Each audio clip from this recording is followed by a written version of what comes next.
Order! Order! You are an incorrigible delinquent at times. Behave yourself, man!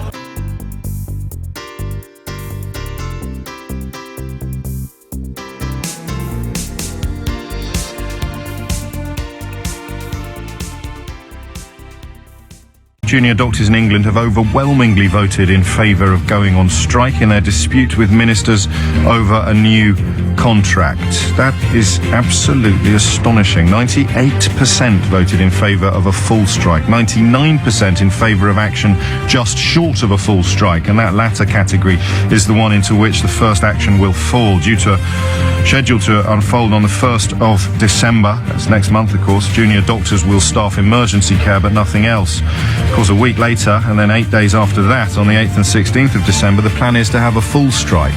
Now, strikes are uniquely divisive, but you still need to pick a side afresh every time. I've got a few little sort of trite thoughts that always spring to mind when we find ourselves addressing certain issues, and you've heard me say before, I'm sure, that if you support every single strike suggested by unions, then you're stupid. You can't support every single one. Some of them have got to be misguided or ill-judged, and similarly, if you're opposed to every single strike proposed or sought or called by unions, then you're equally stupid. It's not a word I like, actually, stupid, but it's the best one I can come up with in the circumstances. If you're sort of blindly opposed to all industrial action, or indeed blindly in favour of it, then your opinion is kind of worthless, isn't it?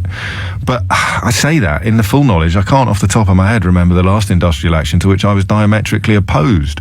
I went through a very long phase of finding Bob Crow's interventions in my life deeply unwelcome. I even started a Facebook group. It was incredibly popular, called Boycott Bob Crow, which meant every time the RMT went on strike, and the late Bob Crow would be boycotted by listeners to this programme. We had a Scotch whisky salesman in Covent Garden who pledged not to serve Bob Crow any Scotch whisky. We even had a ballet shoe manufacturer in East London who said if Bob Crow ever came into his shop looking for some ballet shoes, he'd send him away with a flea in his ear. And we, with a slight degree of tongue-in-cheek that the late man, I think, appreciated, we sort of had a long list. It's probably still on Facebook, actually. I don't think I worked out how to close it.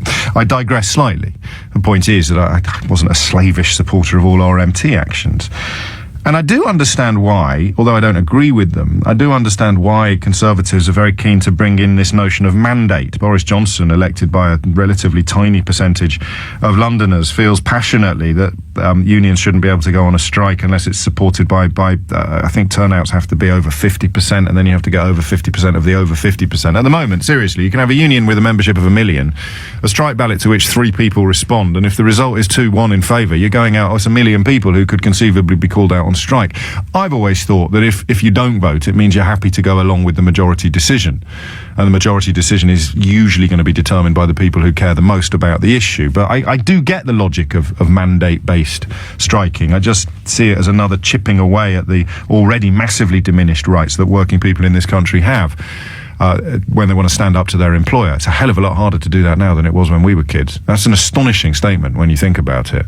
It's a hell of a lot harder now for workers to stand up to their employer. And we're speaking in a country where some people in call centres have to put their hand up to ask permission to go to the lavatory.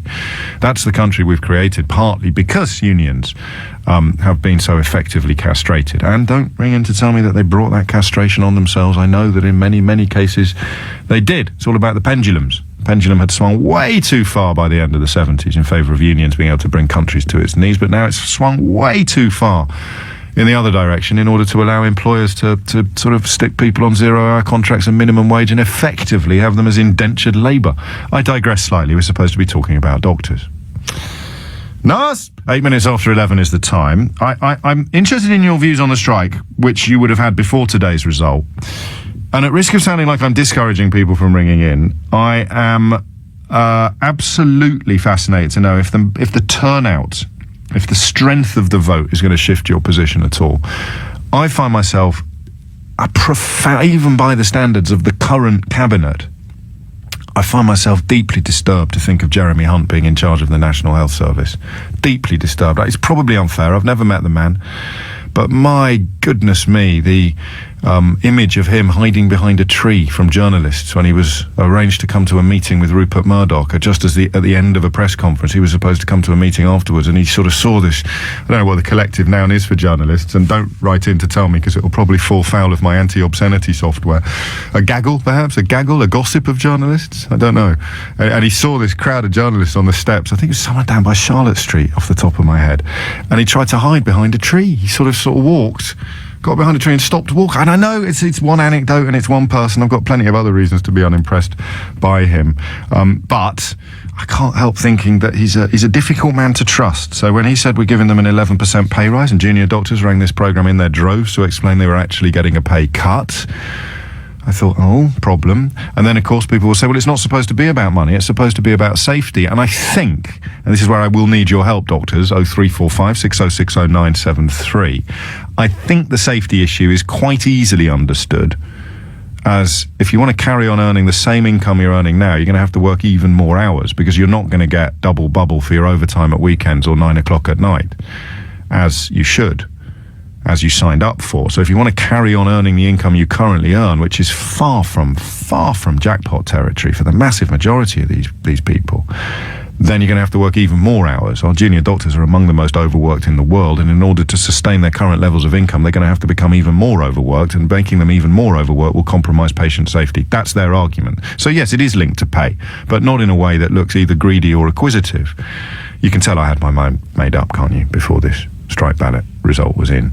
Did you? 0345 6060 973. And do they have your support? Yes or no? Let's do it straight. I want to talk to doctors, and I want to talk to people, patients. That's all of us, everybody. Absolutely everybody is either a doctor or a patient, potentially. So I want to talk to doctors about what's going on, whether junior or senior or somewhere in between, 0345 6060 973. And I want to talk to patients. Do the doctors have your support? You will trust them with your kidney transplant. You will trust them with your child's cancer. You will trust them with your flu, with your diverticulitis, or indeed with your gout. But you won't trust them when they say we have no choice but to strike. That's a perfectly plausible position, but I'd like your help in examining it a little further. 11 is the time. 0345 6060 973 is the number. Why are you doing it, guys? Does the level of support change your view? And as a patient, either potential or actual, do they have now your support? Des is in Reading. Des, what can you tell us? Well, good morning, James. Hello. And thank you for your comments. 3 out of my 4 children are doctors. Show off. And, I wanted to just say that because they can give me an insight into what's going on, and they are absolutely furious, both the doctors and nurses, I have to say, because they don't feel valued, and because of the policies that the Conservative Party are pushing forward. I have to say, I voted Conservative, and I completely regret having done that. I just never thought that we'd be in this position. Why not? Well, I mean, how have they managed? Because I don't know if you were listening earlier in the month when we discussed the issue before the ballot had been delivered, and it was a female doctor. I think her name might have been Elsa, and she told me how stupid she felt as a junior doctor for voting Conservative. I don't want to turn this into a Tory bashing exercise necessarily, but how did you not see this coming? Where was the deception or the fraud here? Well, I think I heard David Cameron and various other people from the Conservative Party supporting the NHS. So, they say one thing, but their actions seem to speak louder than words. The vast majority of doctors are willing to do many more hours than they're actually paid. Has been a huge amount of goodwill, but I'm afraid that's been pretty much totally exhausted. What are your children going to do, do you think? I presume they're all passionately in favour of this industrial action, albeit reluctantly. What are they going to do? Exactly right. What are they going to do if it doesn't work? Well, I spoke to one of mine who's a surgeon up in Newcastle, and he is going to emigrate. I keep hearing this, and it's moving beyond anecdotal now. It must be, I don't know at what point it becomes evidential, but we must be pretty close. A number of his friends have already gone, and they've gone to Australia, and they are earning twice as much money, and they're doing fewer hours. And, I think the issue that is not really all about the money, I have to say. I'll stress that. I mean, obviously, no one wants a big pay cut. Sure. And my son, Robbie, he worked out if he did the same hours this coming year as he did last year, he would be just under 40% worse off. That's astonishing, isn't it? And this is because so many of the hours he does are overtime, and in the classic definition of the understanding of overtime, which I'll tell you what, a lot of younger listeners won't appreciate, you get paid more for doing hours in excess of your contract than you do for doing the original hours. So the safety issue would come in if Robbie wanted to sustain his income level. He'd have to do almost twice as much work. And I spoke to him the other day, and he'd just come off a 30-hour shift. 30, Des. 30. 0. Yeah. No sleep. That's just unbelievable. They are scrounging work-shy layabout, sort of living it large at taxpayers' expense. What sort of a parasite is he, Des?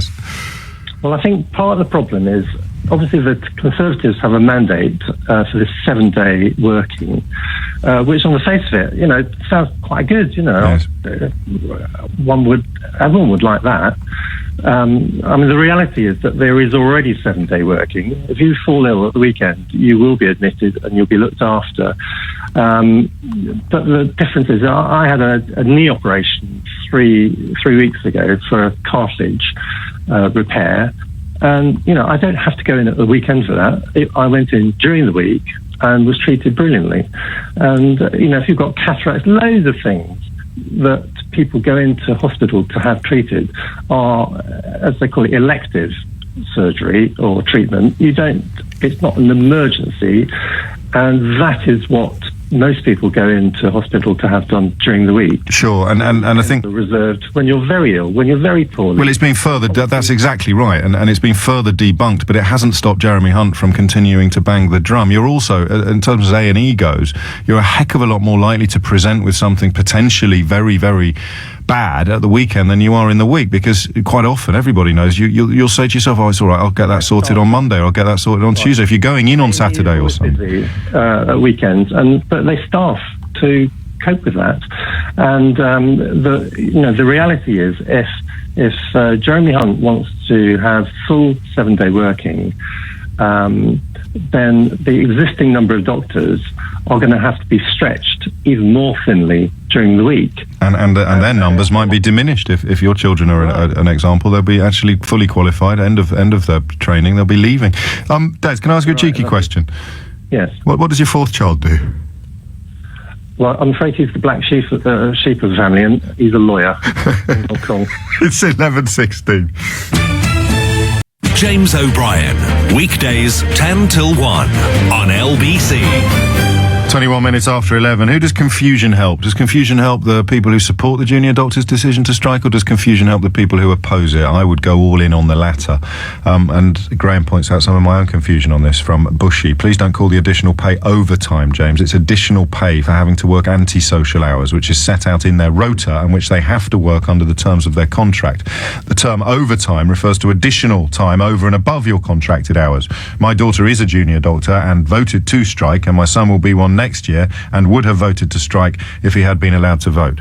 Do I have any listeners who don't have children who are doctors? Seems absolutely ridiculous. What an appalling misrepresentation of British radio listeners. That all of mine seem to have children who are doctors. 0345 6060 973 is a number to call to tell me, as a patient, whether you're with them or against them. And I would have thought, even for the most dyed-in-the-wool anti-public sector ideologue, a 98% vote in favour with a turnout, I think, in the 70s. That's 76% turnout, 98% yes vote, 2% against.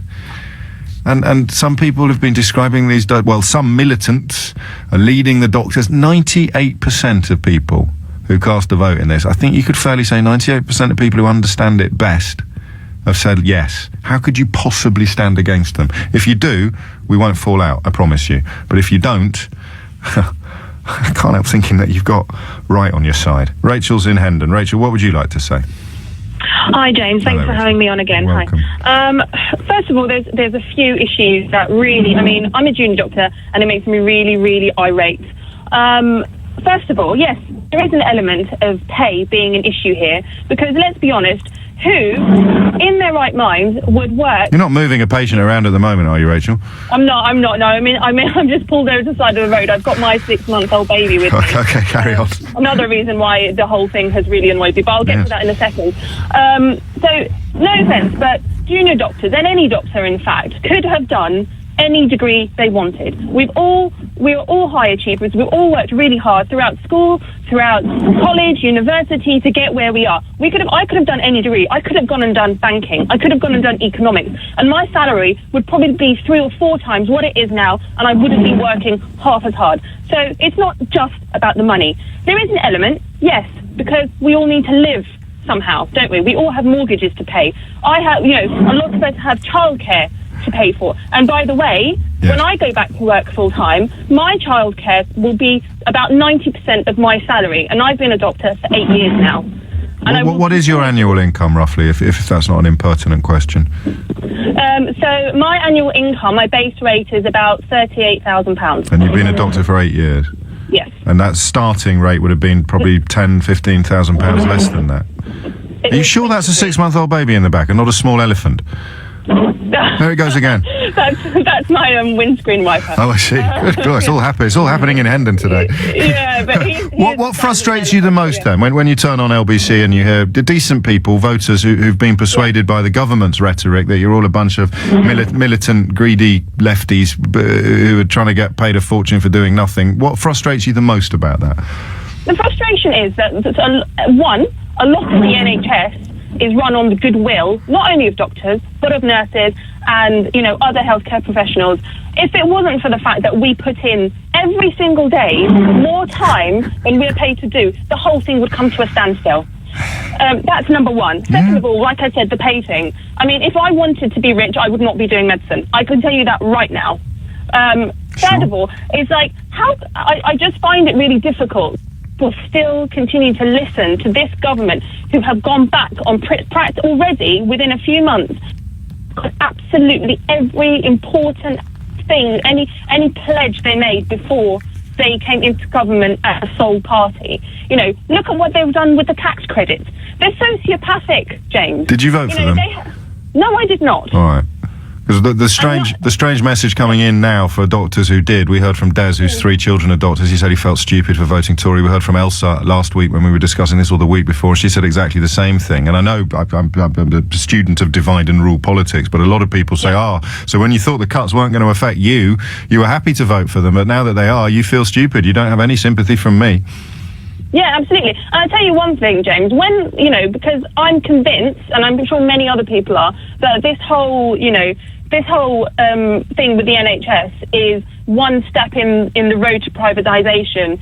When it becomes privatised, because it looks like that's what's going to happen if this government have anything to do with it. Do you really think that? Because I mean, even I, with my kind of sort of slightly excitable nature, even I find the notion of them really blatantly softening it up for a sell-off under our noses a little bit hard to swallow. Jeremy Hunt wrote a book about 6 years ago in which he very clearly states that the NHS ought to be broken up and sold off and privatised. He might have changed his mind. Well, I don't know. Where's the evidence? No offense, James. I don't know. I'm just trying to be the doctor's advocate. Rachel, take care. That windscreen wiper was beginning to drive me absolutely potty, but I wanted to hear what you had to say. Not just doctors this hour, patients as well, i.e. everyone, welcome. 0345 6060 973 is the number to call. First time in 40 years that they've gone on strike. I kind of can't, I'm not going to lie to you, I can't imagine quite what would be going in the head of somebody who thinks they shouldn't. Until today, I could fully understand how you'd ended up where you'd ended up. You think it's a bit like other unions have been presented over the years as a rump of hardcore militants leading the rest into battle or leading the rest over a cliff. It could be the 21st century Arthur Scargill or Red Robbo or who. And I get that, and I completely understand how that shadow of the winter of discontent still looms large over swathes of the population. And I can even now, it started with the firefighters. And I sat here, I hadn't been doing the job that long, and I sat here behind this microphone taking call after call after call from people who had been satisfactorily and successfully persuaded that firefighters were their enemies. You used to hear stories about fire appliances turning up at incidents and being pelted with bricks, and you used to think, God, they really must be the lowest of the low, the flotsam and jetsam of our society, the truly abandoned and dispossessed half-wits at the very bottom of the pile, attacking firefighters. And then the firefighters turned to everybody else in the country and said, will you support us? And we didn't throw bricks at them, but we shouted no. Friends of mine in the media shouting no from their newspaper columns and their pulpits. No, we will not support. And so when I saw a nation successfully turned against firefighters, not entirely, obviously, I found myself staggered, despairing. But if you'd said to me even then that they could do it to the doctors too, I'd have laughed in your face. And I'm still laughing now because I don't think they will be able to persuade us that doctors don't have our best interests at heart. Doctors. 0345 60 60973. Speaking of income, and indeed speaking of medical matters, Guy Hands, the hedge fund manager who is in charge, his firm is in charge of that care home chain facing a funding crisis that we discussed a couple of weeks ago. He gave a speech in Amsterdam yesterday in which he said, those of us in the industry who still go out to ludicrously expensive restaurants and drink ludicrously expensive wines. He boasted about holding his conferences in 5-star hotels and claimed he turned down a multi-million pound pay package in investment banking to earn 85 grand a year when he set up his own first firm. Private equity boss who owns the chain of care homes, 470 care homes, that has ordered an emergency review of its finances. And I mention that because if there is anything in Rachel's predictions of privatisation and you're wondering what sort of character will end up making money from stuff that was previously nationally owned, I guess hedge fund managers are fairly near the top of the list. Guess who the best man was at his wedding? I'll tell you after this. James O'Brien, weekdays 10 till 1 on LBC. 24 minutes to 12 is the time. Can they count on your support?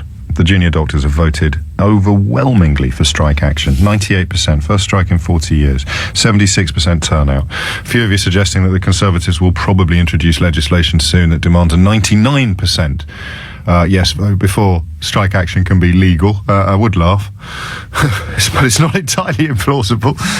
What would have to happen now for them not to enjoy national support? When you see 98%, these are the people you trust with your life.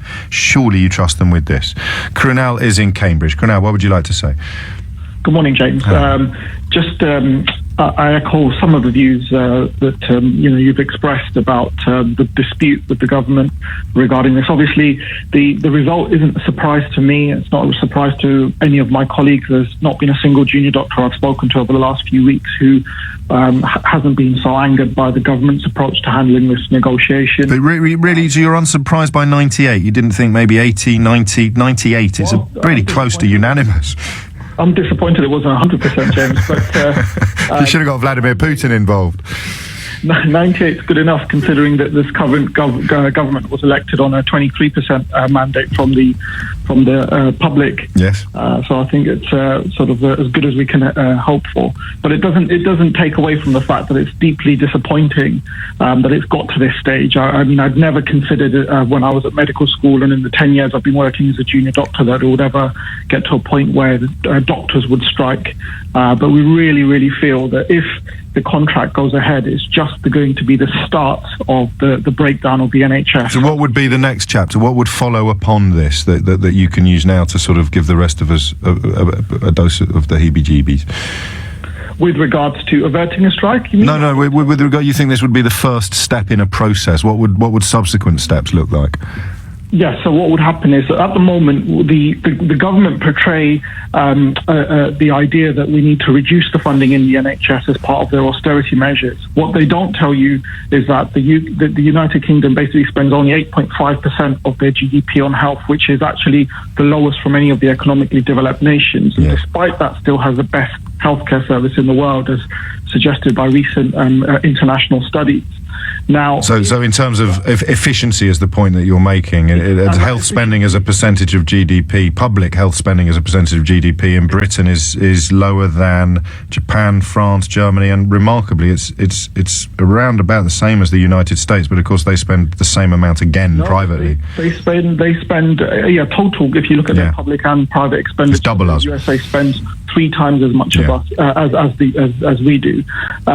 Now, what really angers me is echoing your last caller's thoughts, that this really doesn't just happen by itself. It happens because of the goodwill of the staff involved, from the porters to the managers who work in the NHS. Every single person goes that extra mile in making sure the patients are looked after.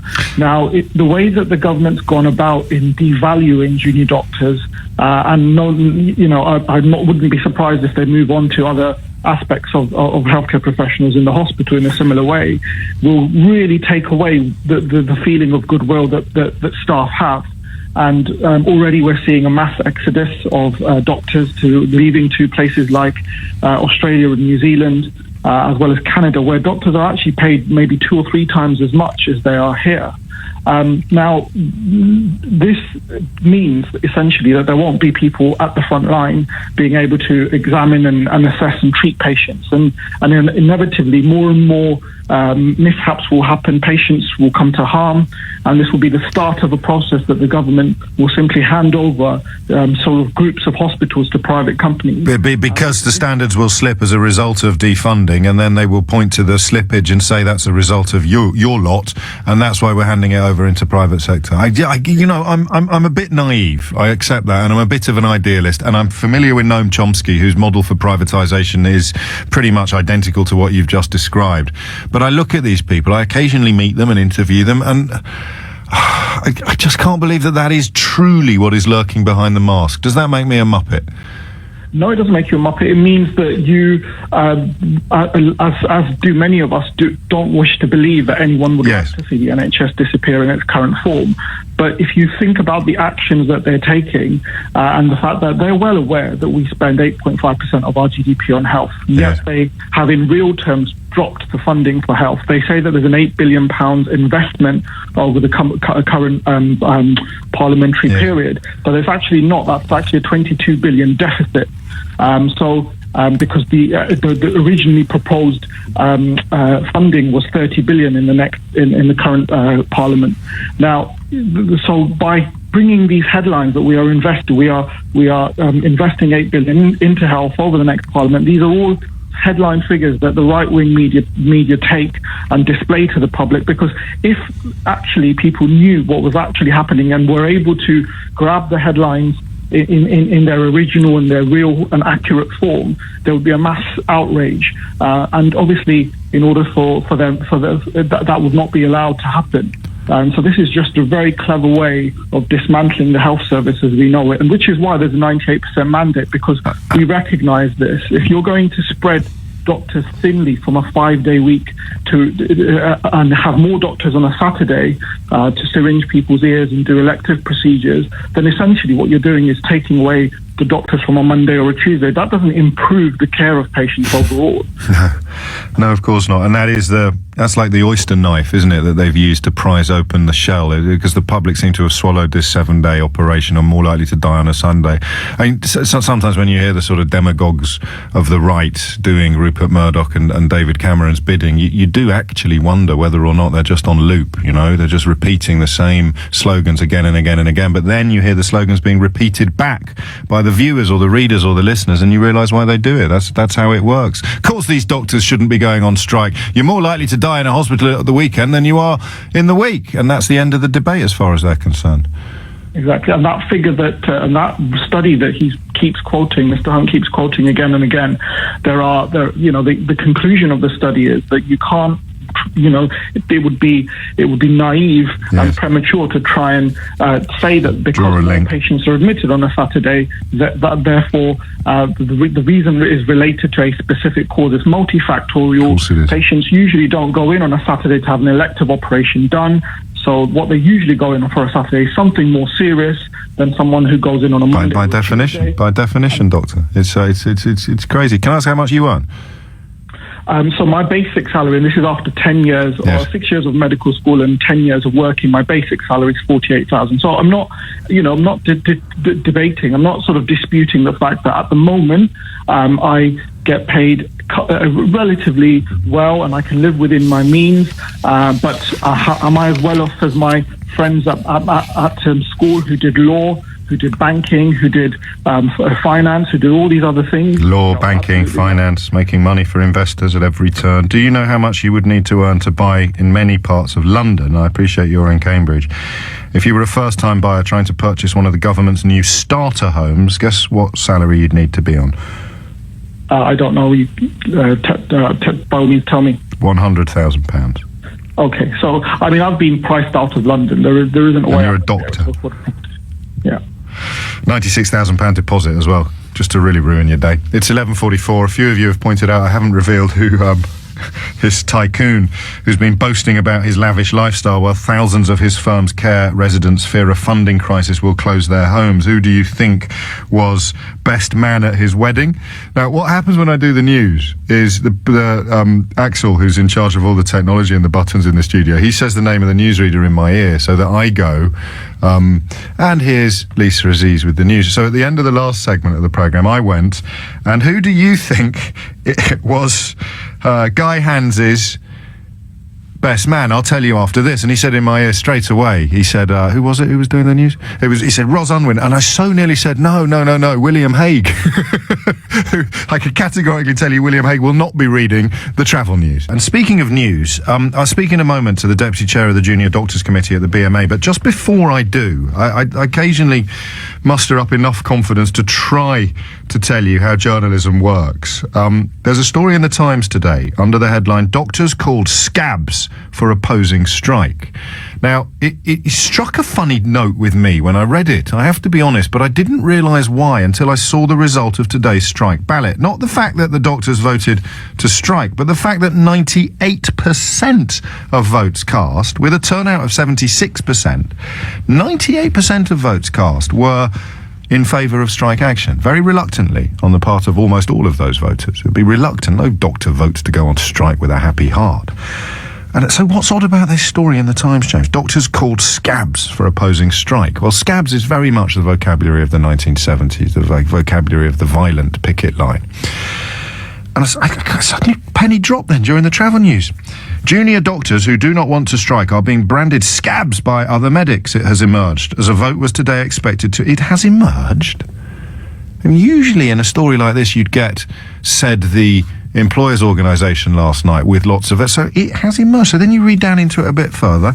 David Cameron, this is in Rupert Murdoch's Times, David Cameron urged the British Medical Association to call off the damaging strike. And here is the evidence for this entire story and headline. When a junior doctor warned colleagues online that walkouts could damage public trust in the profession, she was told to, quotes, grow a pair, and branded a, no quotes, scab, a term for strikebreaker. And that, I'm sorry to be a little bit paternalistic, but that, guys, that's how they do it. Phone up a mate on a Murdoch newspaper and say, well, look, we've got one online forum where one junior doctor has suggested that striking may not be a very good idea. Any chance you could run a story with scabs in the headline? Yeah, sure. No problem. Leave it with us. We'll do it. It'll be in the Times tomorrow, page 23. Everybody happy? Well, the doctors aren't. And Dr. Ellen McCourt is their representative on Earth. I presume that analysis was accurate. A reluctant but massive mandate. Yes. Good morning. It is. It's with a heavy heart that junior doctors have had to make this decision and have overwhelmingly turned out to the ballot and voted in favour of taking industrial action. But junior doctors in England have been left with very little choice, and the strength of feeling has been shown this morning. So in order to avoid strike action, what would have to happen? What would look like resolution, compromise or solution? We want Jeremy Hunt, the government, to come back and negotiate with us. We want the assurances for the 5 statements that we have said all along, that we want patient safety, and a contract that is fair for junior doctors. If he can give us those assurances and come back and talk to us, we want to negotiate a new contract. We have contacted ACAS to offer conciliatory talks with the Health Secretary and NHS employers to see if there's a way that we can get back to the table. But this is in the government's hands now. Junior doctors have made a very tough decision. They are people who every day weigh up information and make difficult choices, and they've had to do that with regards to this contract. It's with a heavy heart, but it's in the government's hands. And if someone listening to this was a little sceptical of your position and essentially was saying now as they listen to you speak, well, prove to me that the government doesn't want to negotiate. How would you demonstrate to them that this is very much a case of the ball being in Jeremy Hunt's court and him refusing to hit it? Sorry, I just turned into Alan Partridge then, Alan. I apologise for that. The concrete assurances we've asked for are not things that would come as a surprise to the general public. We want a contract that is safe for patients. We want a contract that doesn't discriminate against groups of junior doctors, that doesn't discriminate against women, for example. And the public don't want a contract that's unsafe. Why would you as a patient want to be treated by an exhausted junior doctor? And why would they be more exhausted than they are already? Simply because to sustain their current income levels they would have to work more hours? No. At the moment, there are financial penalties for the trusts if junior doctors are worked beyond the legally safe hours. Until those financial penalties were introduced, trusts didn't adhere to the rules, and the new contract removes those penalties. And there's a huge worry amongst junior doctors that we will go back to the bad old days, and ultimately it puts our patients at risk. And as a group of people who entered medicine to make a positive change in people's lives, we can't allow something that endangers our patients. Dr. Ellen McCourt, Deputy Chair of the Junior Doctors Committee at the BMA, reflecting there upon the 98%. Actually, before you go, Dr. McCourt, are you disappointed with the 2%? Not at all. A couple of my earlier callers expressed, who are doctors, I stress, expressed a degree of discomfort with the fact that anybody would have voted against something that was so blindingly, obviously necessary in their view. And I've got to say in mine. I'm allowed to say that. 11:56 is the time. Bob, I'll come to you if I can in a moment. I'm going to already have to disappoint a huge number of people who've been kind enough to ring in on this. But Theo Usherwood, our political editor, is here with an interesting contribution to a conversation that's, of course, unfolding against a backdrop of austerity and necessity for cuts. They found some money for something new. Yes, they've found £10 million for the new prime ministerial plane. An RAF Voyager will be converted with 60 business class seats fitted and 100 economy, supposedly, I think, for the travelling press pack. The PM spokeswoman has insisted the cost will be kept down, and these are her words, it will be more Aer Lingus, we're told, than, of course, the Emirates or another comparative airline. No bar will be on board, but there will be secure communication equipment fitted, and no word on whether it will have an office, bed or shower for the PM yet. We understand it's going to keep its RAF livery rather than be, so this is Air Force One for the Cam British Force Prime One could be one of those, but no word. That's going to be a matter for the RAF. We don't have a word on the call. Oh, is that right? Sign yet. Easy to take pot shots, as I just did rather lazily. There's no money for doctors, but there's money to buy David Cameron an aeroplane. A, it's not his, it would be whoever was the Prime Minister, and B, on the world stage we are actually lagging behind. I think the Belgians have got their own plane. Yes, and Costa, just quickly on cost, Downing Street insists that it will save £775,000 a year, but because of that £10 million outlay, they're not actually going to make a return until 2027, and then of course they've only got another 8 years or so when it will actually have the life of the aircraft will continue, it will be used. In terms of who'll be able to use it, Junior Development Minister Grant Shapps will not qualify, we're told. Senior ministers only, Jace. I just thought he's not the only junior minister that doesn't qualify. Yes, but he is international development, so then he goes on these jaunts, doesn't he, to various parts of the world. I'm sure he does. Bless him.